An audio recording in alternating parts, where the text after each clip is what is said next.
I'm going to start off here with Dalton Cracklin. He hit an all-time PR of asking questions. So we're going to kick him off. Question number one of, I believe, 6 or so from Dalton. He says, stumbled upon another Juji collab. How's Mama's student loans doing? More of a personal question for Rick Delstick.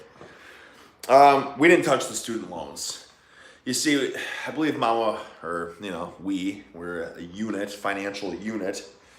Now we're a team, right? So she does the jobs around the house. I'm taking care of the financial needs. And we've been paying, I think it was like $800 a month, basically, for years.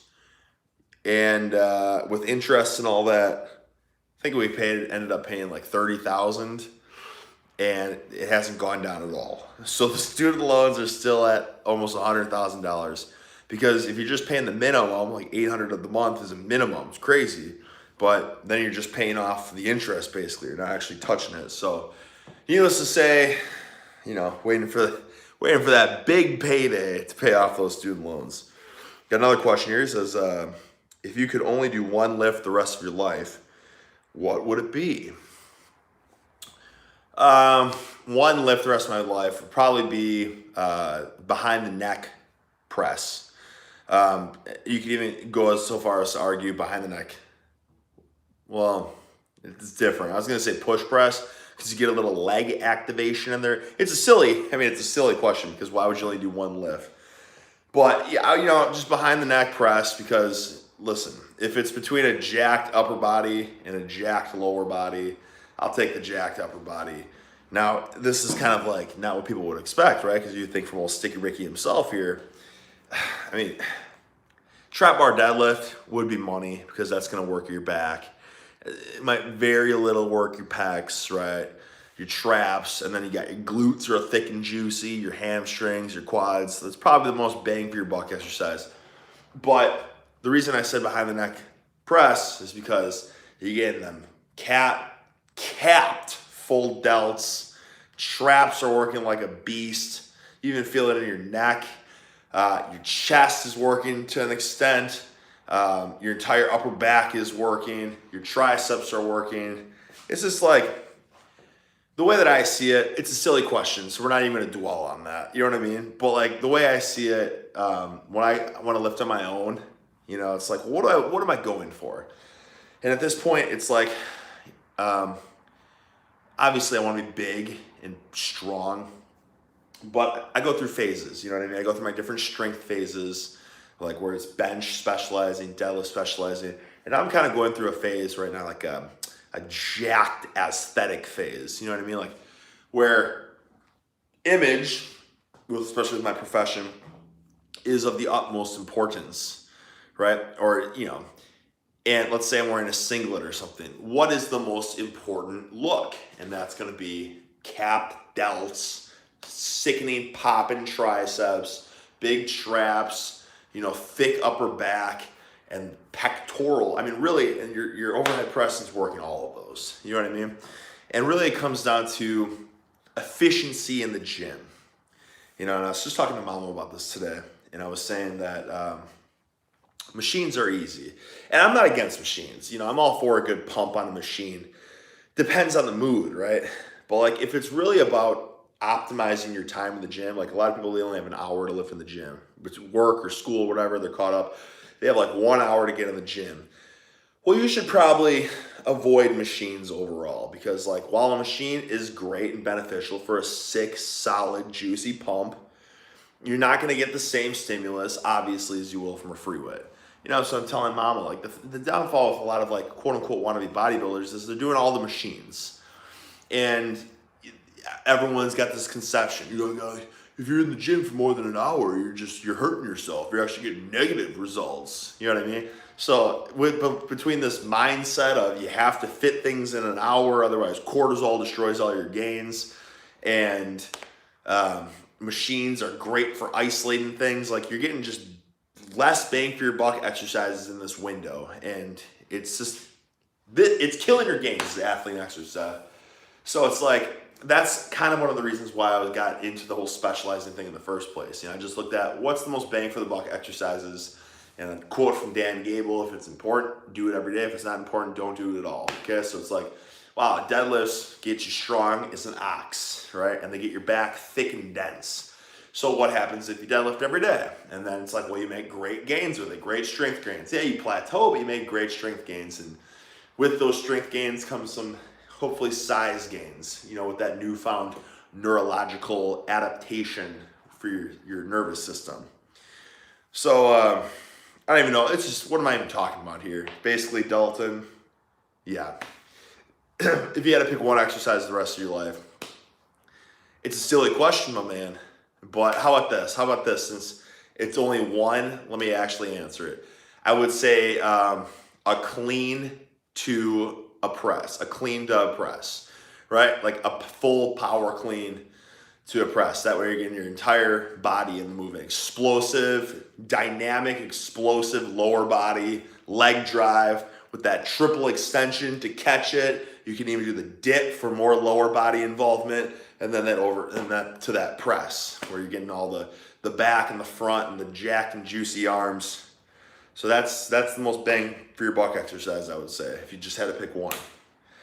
And he's asking another question here. He says another one: if you were not a professional wrestler and therefore had more time and energy, would you pursue a martial art like Brazilian Jiu-Jitsu or kickboxing?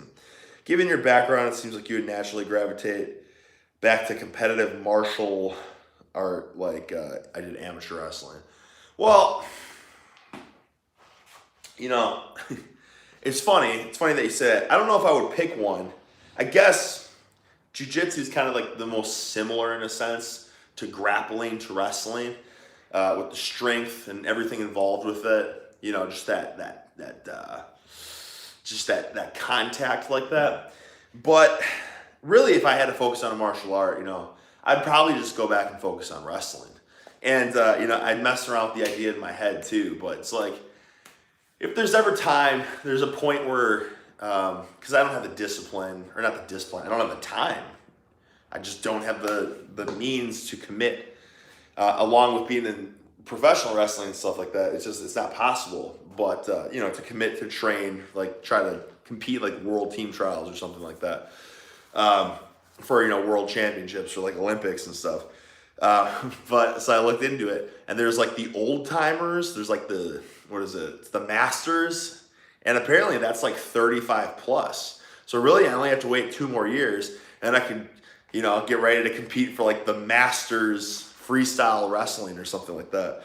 So I kind of joke that, like depending on whatever happens with professional wrestling. So I think down the road, I'll take some time, train a little bit, and try to win like a freestyle masters world championship or something. Not to undermine it, because I'm sure there's a lot of great talent out there, but like you're just, competing in the Olympics, it's the best of the best. You got the best in the world are competing there. And a lot of the top people, even if they're 35 plus, like, yeah, they probably are past their prime, but if they're still really good, they're going to be shooting for that Olympic spot. Whereas how many old timers, 35 plus, that don't feel like they're the best and best are competing them? You know what I'm saying? So I just think it's kind of a funny thing to think about, and maybe make it happen down the road. So many questions. Dalton's got another one. He says, what is your least favorite chore that mama makes you do? Household chores. Well, here's the deal, Dalton. I don't do chores, right? So basically when my wife was working, like she's like a nurse, and then she was doing like quality assurance for like a pharmaceutical company, and we were both kind of working. And then, I felt that pressure. I had to do some work around the house, do the dishes or anything like that. But I told her, I said, you know what? You're not working anymore. You quit your stupid job. It's making things too stressful between my schedule, your schedule, and our daughter, and even just getting to school every morning. It's all a pain in the butt. So I said, you quit your stupid freaking job. Let me make the money. Let me handle all that. You just cook the food, clean the house, take care of the daughter. I'll lift the weights, put freaky masks on, right? Do all that kind of stuff. So ever since then, I don't really have the chores. Maybe take the garbage out here and there, but that's about it. I think it's a great little relationship. Then we got another one saying, let's see, he's got a lot of comments here. Okay, so he has time for 2-a-days and knows that I prefer like a fluff kind of bodybuilding style workout in the morning and more of a specializing with the power strength movements at night. But he's saying, can you give us an example of what the fluff may be?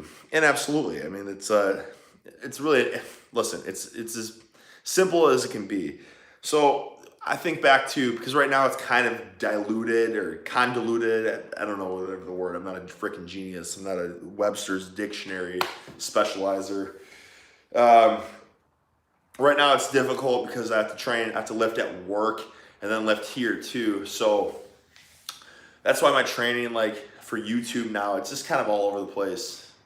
As you can see, if you can kind of get the trend, I'm doing still an overhead pressing kind of specializing phase. Benching from time to time. So more of it's like a more overall pressing phase that I'm doing when I'm training at home. But a wrench gets thrown at all the time because I do kind of like, again, like conjugate style training at work. So like for instance, yesterday, what did I do? Yesterday we had to do like Swiss bar, incline bench press, max set of like 2 reps, working up to the top set of 2. And then afterwards it was like dumbbell pressing with, other arm and shoulder stuff. So like that, obviously I'm not going to be able to peak or anything like that with my own training because I do pressing here too. So I can't do it here. That throws me off. Do you know what I mean? Like things like that, so to speak. And like I said, at work, it's upper strength, lower strength, and then that's Monday and Tuesday, and then Thursday and Friday, it's upper, like more of dynamic, like athletic, explosive stuff, lower dynamic, explosive, kind of like that. So I just have to work what I do around here. So, but to answer your question, I like to think back to when I was more of like being like a strength coach and like a personal trainer and stuff, and I kind of like lived at a gym. And a lot of times at that point in time, I was specializing in deadlifts, pulling variations, whether it was, snatch grip deadlift, behind the back deadlift, Jefferson deadlift. And, I've tried both. I've tried doing the deadlift variation first thing in the morning and then the more of the bodybuilding fluff stuff later in the day. Terrible idea. Because I think it works so well doing the fluff in the beginning, more in the morning, and then the strength at night, because in the morning, your body's cold, right? Your discs and stuff aren't really prepped up. They're not ready to take on heavy ass weight. You know what I mean? So I think it just is a great opportunity to train and do the lighter, fluffy stuff in the morning when, no matter how you look at it, I think it's a good thing. So like you could look at it as, fasted training in the morning where you might burn a little additional fat if you want to look into like the bro science of a little bit higher growth hormone spike being fasted and strength training in that regard, that high intensity or higher intensity versus like cardio, so to speak. So there's a good way, increasing lipolysis, fat burning. Or whether it's just, you have a little light breakfast and then you do it and it just gets your body warm, you're getting blood flowing, especially if you're specializing with something every single day, you want to keep yourself feeling like supple, so to speak, you know what I mean? So you can get better blood flow to like your tendons and ligaments to get them loosening up. I know when I was pressing a lot, kind of specialized in pressing, like there was one point like 10 years ago where I got really bad like triceps tendonitis and it was awful, and I'm so thankful that that's never been the case again, because that was brutal. It affected everything, just bending your elbow. I still remember the feeling. It just feels like, you know what I mean? Like it's tight and like it's like a rubber band being stretched and like it's like kind of like tears and it feels like sandpaper. Oh, it's horrible. And what made it feel better was kind of doing some pump stuff, some really light sets of 20, maybe with fat grips even, triceps push downs, some curls with fat grips or something, right? All that blood flow just helps like the tendons feel better. So basically like how I would look at it, and I've talked about this before, is when I say like the best way to specialize but still make the gains is, I said ideally 2-a-days. So basically, you're looking at the specializing at night with that particular movement for purely for strength, adapting, getting better at the getting more efficient with that movement pattern, right? So then it's like, well, what muscle groups are really being worked with that you're doing? If it's a deadlift, it's like, well, your lats, your traps, your hamstrings, maybe your glutes, like they're all probably getting a lot of stimulus. But a lot of other stuff is being neglected. So then if you're doing your fluffy stuff, make sure you're hitting all the other muscle groups a lot, right? You could definitely lay off the volume for the muscles that you're specializing in because they're not going to really need it. And if anything, you probably shouldn't do light fluffy stuff for that in terms of like hypertrophy, so to speak. But I guess lighter stuff just to get you more warmed up later in the day. You know what I mean? More for like injury prevention. But like an example would be if I'm deadlifting at night, then if I go in the morning, I'll just do higher rep stuff. Nothing heavy that's gonna like drain or tax like my CNS because I want that to be peaked for when I do my strength training. So like it would legit be fluff, like I'm saying. Stuff that's not gonna tax you. Lateral raises, right? Curls, skull crushers, lat pull downs, not even pull-ups, you know what I mean? If you want to get your knees warmed up for your deadlifts or whatever, like you feel you want to keep them safe, like light leg curls, right? Very light, like leg extensions in a way that's not going to stress out your knees. Things of that sort. Like basically training like a wuss. You know what I mean? Like how I always say like people shouldn't train. Like that's how you're going to train because you're training the total opposite at night. Like for high intensity, balls to the wall, adrenaline, redlining your CNS, working grip to the max, right? You get what I'm saying. So it's like the two polar opposites. Like you're looking at this purely as like light, fluffy, not stressing your CNS, sarcoplasmic hypertrophy, right? Intracellular retention, swelling the muscle cells up with fluid to get bigger. That style of training, with there's no load on like your spine, basically. You know what I mean? And then on the other end, it's the total opposite. Total opposite. You get what I'm saying? I don't think there's too much more to dwell on that. This video is already getting long-winded and probably putting everyone to sleep right now. But like, yeah, I mean, that would be the example basically. And it doesn't need to be super long either because remember, the whole point of doing the two-a-days in that style is not to kill the recovery going into what actually matters, and that's your specializing movement pattern that you're doing at night. You know what I mean? You're looking at that morning session as like beneficial threefold, like three factor of why it's beneficial. And A, it's just getting your body warmed up, loose as a goose, ready to go, getting the blood flowing. B, you're just doing additional, like lower intensity, high volume for muscle groups that are being neglected, so to speak. C, I thought I had I'm doing A, B, C, whatever. You catch my drift. It could be anything. Improving work capacity, since if you were only focusing on one particular exercise, like if that's all you were doing, your work capacity is going to suck, your conditioning is going to suck. But if you break it up and do a first workout, you're going to have better work capacity. If you do it fasted in the morning, right, you can be doing improving lipolysis, basically a little bit better spike in growth hormone, whatever. Fasted training, right, lean out a tad bit. It's however you want to justify it, but I apologize, guys. This video sucks. I'm just trying to answer all of Dalton's questions here in 20 minutes. Let's get to something beneficial, shall we? Oh, he's got another one here. He says, I'm in need of some knowledge from a noggin. I'm specializing in squats, bench, pull-ups, and I'm getting some sweet, succulent, juicy Midwest gains. God damn it. All right. Let's see here.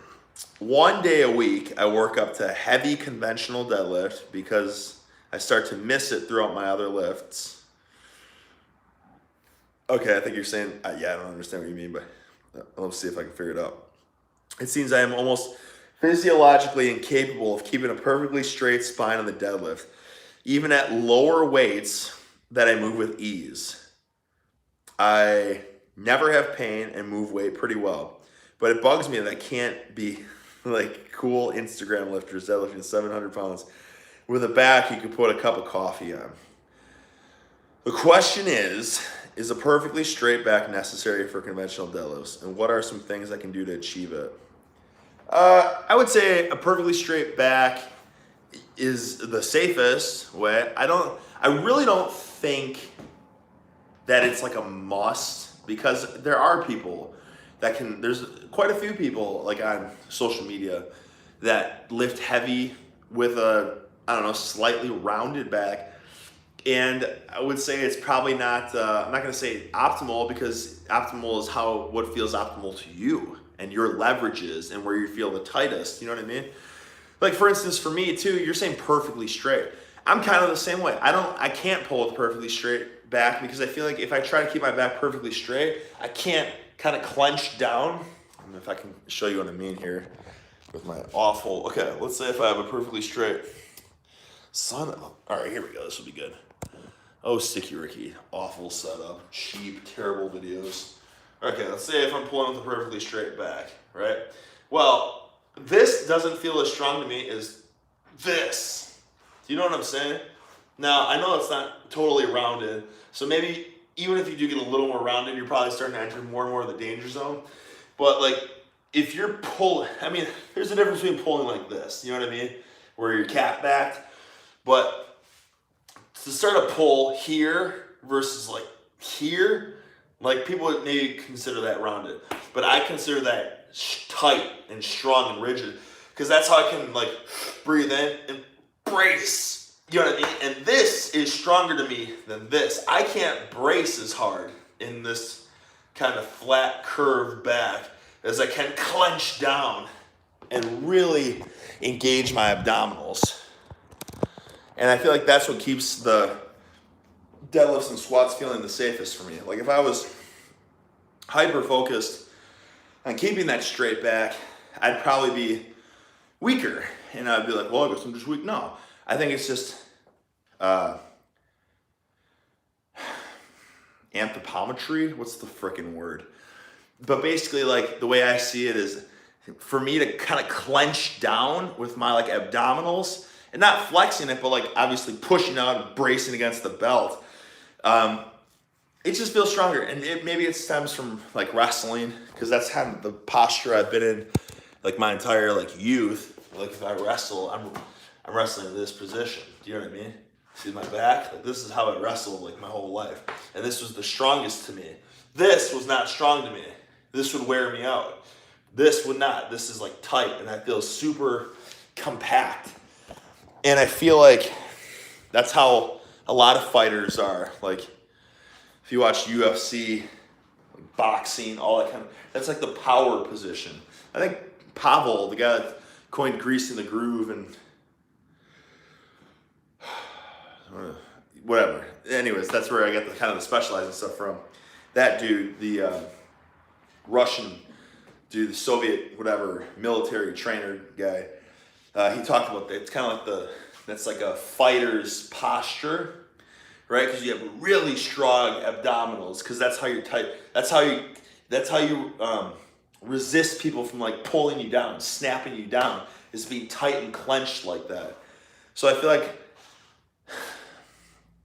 for me, it's the safest, because that's how I can create the most intra-abdominal pressure. And what that pressure does is help stabilize your discs of your back.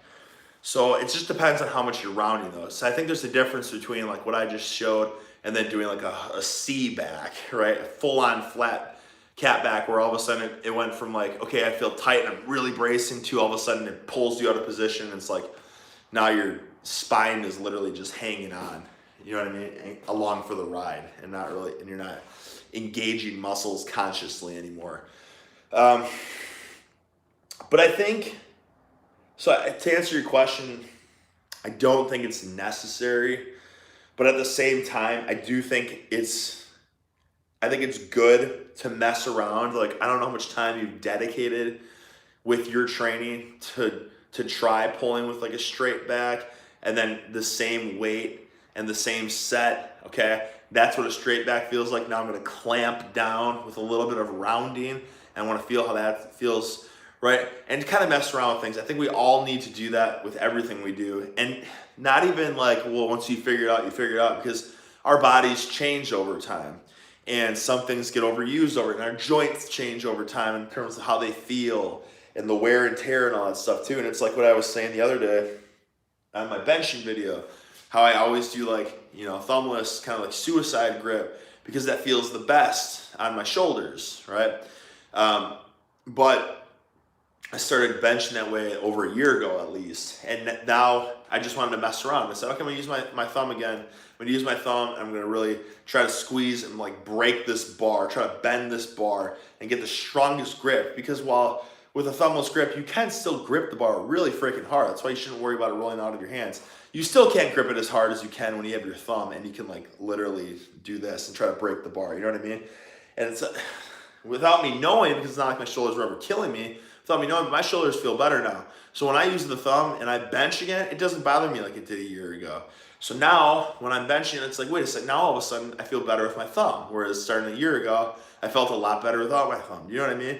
So for all of us, it's good to kind of go back and forth, mess around with techniques, take a day or whatever, or even take 10 minutes, 15, 20 minutes, whatever, out of your training session, whatever you're doing, and mess around with different postures, different grips, and to continuously do that, to ensure that, yes, this is the optimal way for me to move this weight, or you know what, this actually feels better, now I'm gonna do this. And while you change things up like that, then too, it hits your muscles a little bit differently, and doing that is gonna also avoid like overuse injuries down the road too. So I guess my advice would be pull both ways, consciously pull both ways.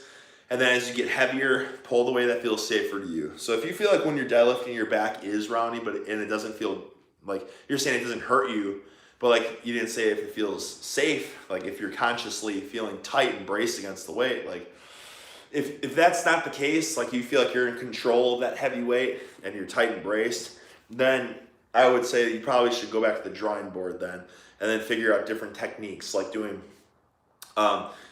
block pulls or rack pulls with a perfectly straight back. Because if you can do that, but you can't do the deadlifts from the floor, then it's a mobility issue without a doubt, right? And then your hamstrings are lacking mobility, or your hips, or something's hindering you, right? Maybe you just need to stretch out your ankles, your calves, your hamstrings, your glutes. You know, take some time to stretch all those out. And then all of a sudden, wait, well, what do you know? Now I can do that. And you should be doing that stuff regardless anyways. So even if it does feel good to pull with a rounded back, you should still be stretching those muscles out, because the more mobility you have, the more stability you're gonna have too. And remember, the more stability equals more strength.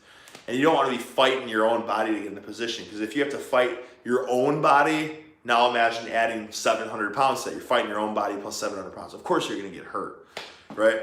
So that's my advice. Try both. Do rack pulls or block pulls with a perfectly straight back, where mobility won't be an issue. And if it still feels better with a rounded back, like, you get what I'm saying, Dalton. Dude, I spent almost half an hour here answering these questions, so I hope you're happy. Sorry about the wait. It took to answer these questions. Let's move on here. Question from Noah Rodriguez. Noah Rodriguez. He says, everyone in my family thinks my love for lifting is dumb, except for my grandfather, who was big into lifting back in his time, possibly during the Civil War. He's that old, right? I thought this would be a bonding experience for the both of us, but it isn't.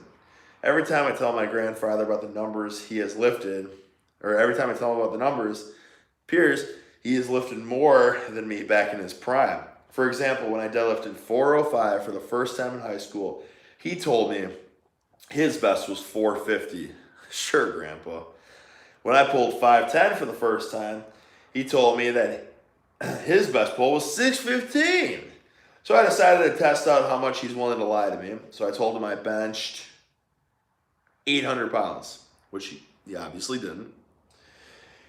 Then he tells me his best bench was something over 1,000 pounds. Well, your grandpa is such a liar. How do I go about saving the relationship with my grandfather while simultaneously getting him to admit I am the superior lifter? Follow-up question. Okay, I guess let's answer this one first. Listen, just let your grandpa take the, you know what I mean? Like it's all a pride thing, you know what I mean? And I guess it's a good thing. He wants maybe he thinks you need humility and a slice of humble pie, right? And I get it, you know what I mean? Because you have no way. There was no YouTube back in his day, no videos, no pictures, so you can't prove it. Maybe he did lift over 1,000 pounds. You have no idea. But what are you gonna call him a liar? That's gonna kill your relationship. So I think maybe you just need to, maybe what you need to do is you really need to put over what he's saying, right? He's saying he bench over 1,000 pounds, but like, wow, grandpa, like, you know, tell him he's maybe the strongest guy, or obviously the strongest person in the world. You know, build him up like that. Because if he's your grandpa, I mean, how much longer is he gonna be around in this world? You know what I mean? So deep down, whether you have lifted more than him, which from the sounds of it, what he said when he did 4 whatever, and from the sounds of it, he knows that you're the superior genetic being, right? And I'm sure he takes pride in knowing that he's, you know, you're his offspring in a way, essentially the family lineage, and you are making the family a stronger tree altogether. But at the same time, he's not going to take your BS. He's not going to let you feel like you're better than him. You know what I mean? So I think you just got to embrace it, put him over, make him feel good about it, compliment him. You know, really run with it, because he might not be in this world much longer. So it is what it is. But you know, deep down, like you're superior. You know what I mean? You've already won the battle. You've already won the battle. All right. So your next question though is, I have recently decided to bulk, and I'm having no trouble gaining weight. Having went from 190 to 225 in 4 months. Wow, look at that. That's amazing, man. 35 pounds in 4 months. That is a solid bulk. But I've definitely put on way more fat than muscle. Any tips to gain more muscle and less fat? Dude, you put on 35 pounds. Like, there's not going to be any more tips, really, to gain more weight. Like, with the weight, it's going to come the muscle. I mean, you probably put on a good deal of fat, obviously. But I guess let's see. Is there another part of this question? Oh, you just said he's 6 feet tall. Okay, well, first of all, so that's pretty good. You're 6 feet tall, you're 225. So you hit that threshold, in my opinion, that's great. But I don't know your body composition. So you can get, so I don't know if you're very fluffy, chubby, or if you've got abs, you know what I mean? But at 6 foot, you can still have abs around 220. That's from what I've seen. So you got to get to that point now. So basically what I would do is I would stop trying to continue to bulk, because the bigger and the bulkier you get, especially like the more fat you start to get, the easier it is to put more fat on, right? It's kind of a vicious cycle. Your metabolism is going to get really screwed up.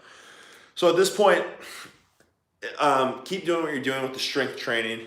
Try to maintain your strength now as you cut your calories down or increase your activity level, and just try to slowly strip that fat.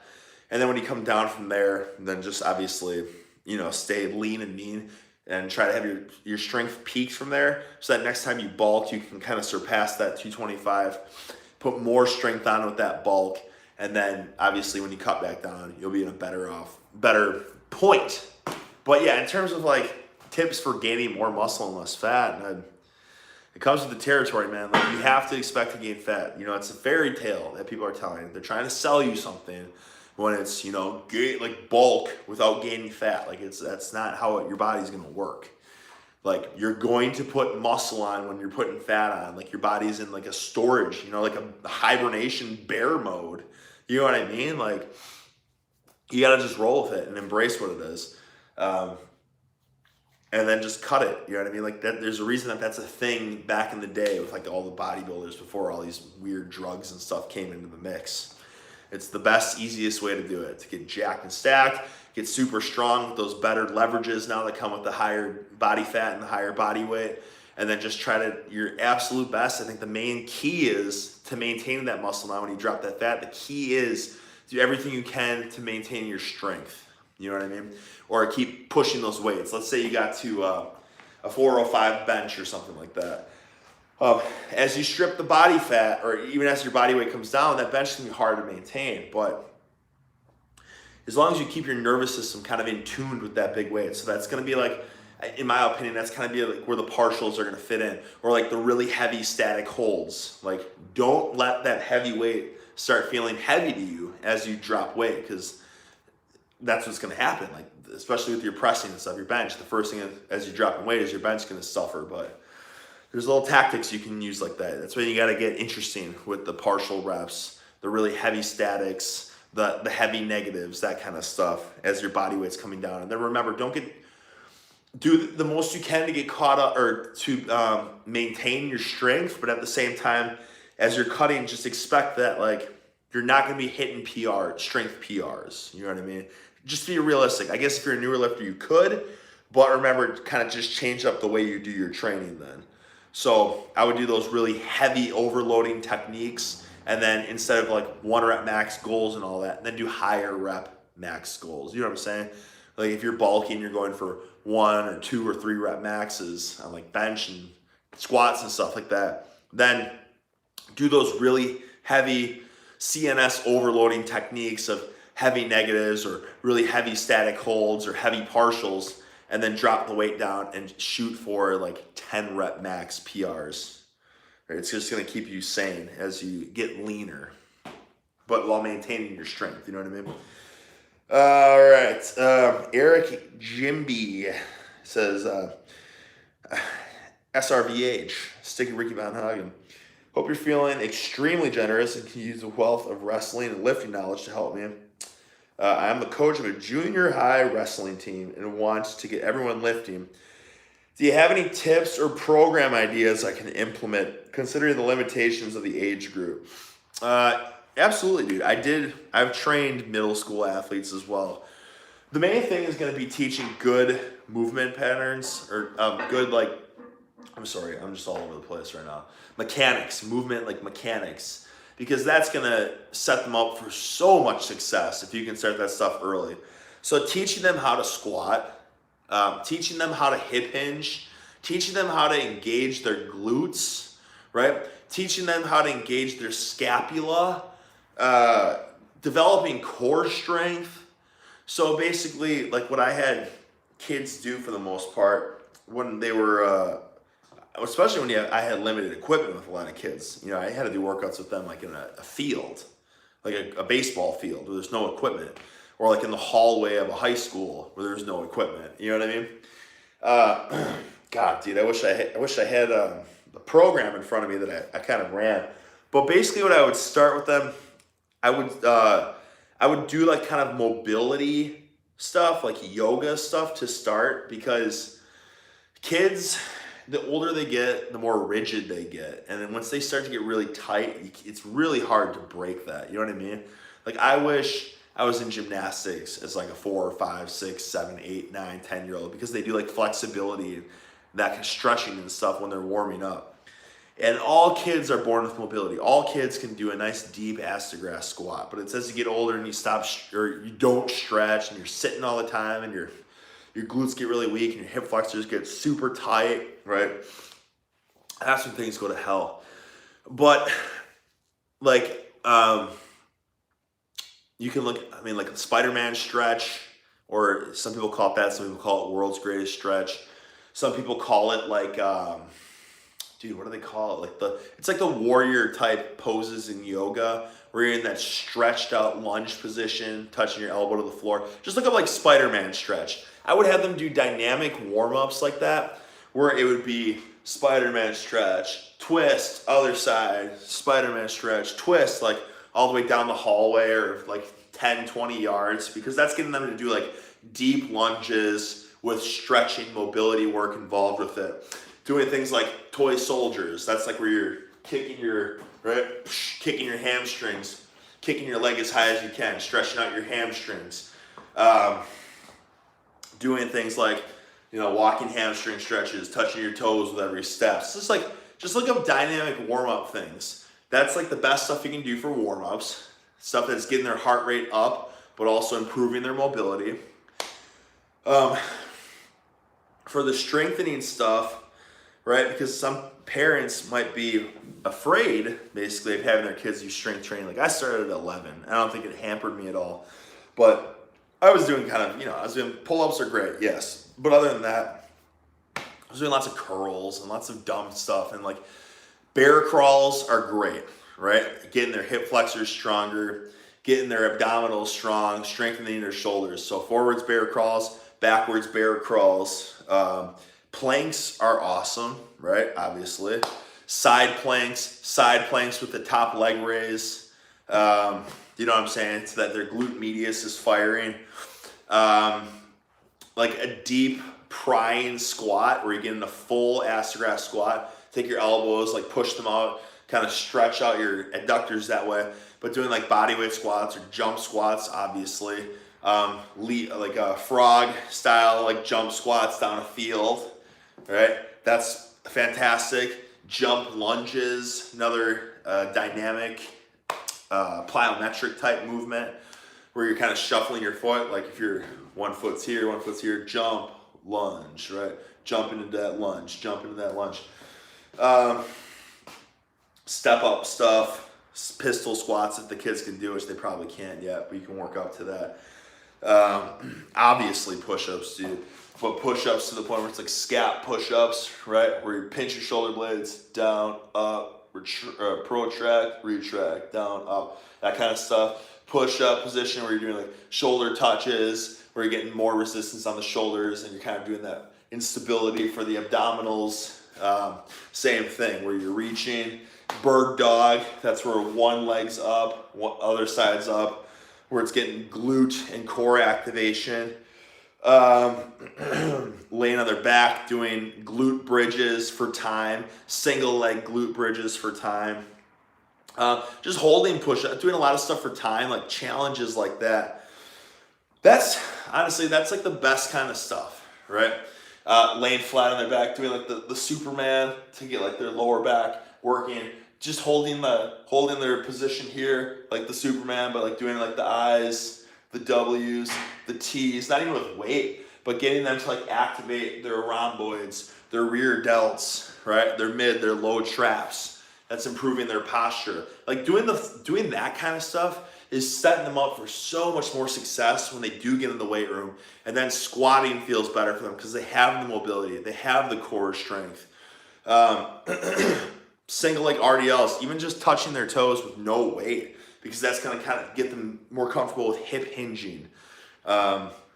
With bench pressing, then they know how to engage their scapula because they've done it with the push-ups, right? And then just like for the carryover, for like in wrestling, you were saying too, their shots are going to be so much more explosive with the jump squats and the jump lunges. And then, like I said, when you do go in the weight room, it's going to be that much better. But that's the best way you can start it. And like, since you run the program, you should have them do their warm-ups with that kind of stuff. And then do them like their cool downs, so their conditioning at the end with that kind of stuff. Because I'll tell you right now, when I was in junior high, middle school, when I started wrestling, I'll tell you what it was. Running. We ran in a circle to warm up. And then after practice, like after we were done wrestling, we went for a run after. You know, it was all running. And that's just going to destroy your body. These kids are young and they're resilient and they can handle it. But it's definitely not doing them any favors in terms of strength.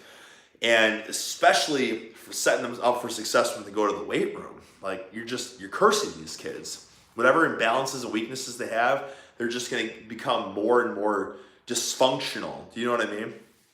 So I would do that first. Obviously, don't even worry about the weight room. If you do transition, do that stuff, yes. But if you do transition to the weight room, you have to look at it this way. These kids, for the most part, are probably, some of them are probably already lifting on their own. And you know what they're doing? They're going to the gym. I can tell you right now, it's like what I was doing. They're going to be doing curls. They're going to be doing, arms, basically, right? They're going to be doing the beach muscles for the most part. The most, like front raises, curls, cable, tricep push downs. Like that's what they're doing in the gym. It's like, because the kids want to look, right? They want to look like big and cool and muscular like these bodybuilders, which is never going to happen. But they need to be doing the solid stuff. So like when you do that, and then if you do transition to the weight room, you should keep it as bare bones and simple as possible, ensuring that they're doing what really counts. And then if they go lifting on their own, because a lot of times it's a social activity anyways, then they can do their arms and stuff. But obviously pull-ups, dumbbell rows, dumbbell over. I would do all just kind of like dumbbell stuff, especially single arm dumbbell, because that's harder to mess up, right? It's a safer movement in my opinion. Not that these kids really should have mobility restrictions anyways, but pull-ups, dips, dumbbell overhead press, dumbbell rows, dumbbell goblet squats, because you can ensure it's a perfect squat there, dumbbell Romanian deadlifts. Like, that's key, because a dumbbell Romanian deadlift's just about as safe as a trap bar, because you can keep the weight in line with your hips. Dumbbell goblet squat, you can ensure it's the easiest way for them to do perfect squats. Dips, obviously, it's like one of the king of upper body movements. Pull-ups, same thing, king of upper body movements. And then rows are super bare bones, right? You don't even need the rows. You can make do with the RDLs for the trap development and the pull-ups for the lat development. But I think that's it. I mean, this is a very long video. I think I put you guys to sleep with this. I mean, I hope you use this video as like, I don't know. Oh, you can listen to it before you go to bed, because I'll tell you right now, entertainment value, 1 out of 10. But, I blame Dalton for that. He asked way too many freaking questions, personal questions about debt and all that. I'm sure you guys didn't benefit from that. A lot of specific questions here. So I'll try to get some more general ones that can apply for the masses on the next go-around of the videos. But thank you guys for watching. As always, thanks for the support. It does mean a lot to me, and it's fun to do this kind of stuff. And I like, my wife can only handle talking about strength training and gains and all that for so much too. So this is a way for me just to basically, like, I'm talking to the bros, talking about training, right? And talking about training these middle school kids to be superior athletes down the road, and it's great, guys. I appreciate it. Let's keep it rolling here. Just remember, if you left me questions in my DM, like my direct messages on this Patreon, I'm getting the questions from like February right now, so just be patient with me, and I appreciate everyone's patience. When you keep asking the questions, I will promise get to them. There's a lot to get through. But with that being said, have a great night. I'll talk to you guys next time.